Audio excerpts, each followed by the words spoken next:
किसी गांव में एक पंडित थे। वह सभी शास्त्रों के अच्छे जानकार थे।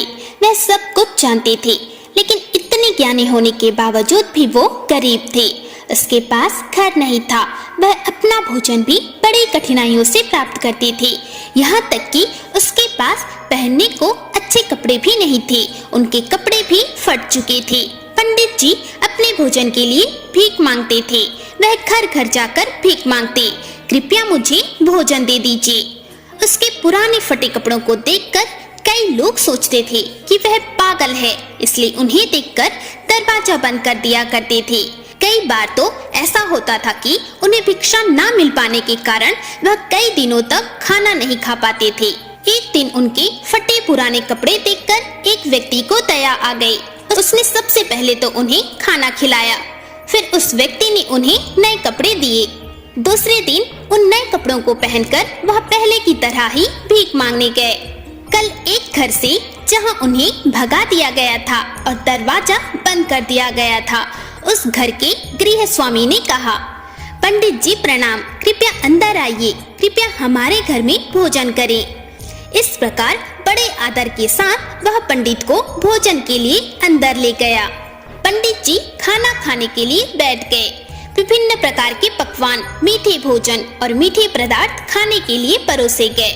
सबसे पहले तो पंडित जी ने भोजन के सामने हाथ जोड़कर प्रार्थना की। उसके बाद पंडित जी ने अपने हाथ से एक मिठाई ली और अपने नए कपड़ों को खाने के लिए कहने लगे, खाओ खाओ।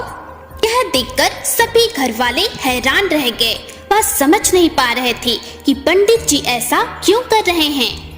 उन्होंने पंडित जी से पूछा, पंडित जी आप कपड़ों को खाना क्यों खिला रहे हो? तब पंडित जी ने उत्तर दिया, वास्तव में इस नए वस्त्र के कारण आपने मुझे आज भोजन दिया है।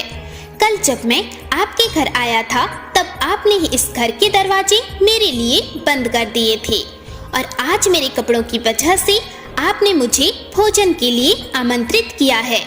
चूंकि मैंने इस कपड़ों के कारण भोजन प्राप्त किया, इसलिए मैं इनका आभारी हूँ।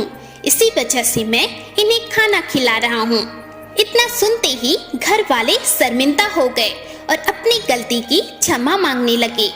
दोस्तों, इस छोटी सी कहानी से हमें यह सीखने को मिलता है कि कभी भी किसी को उसके वेशभूषा या बाहरी रंग रूप के हिसाब से नहीं आंकना चाहिए।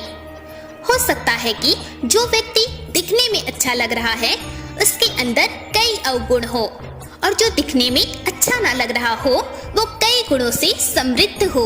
इसलिए हमें कभी भी बाहरी वेशभूषा के हिसाब से किसी को भी नहीं आंकना चाहिए। हर हर महादेव।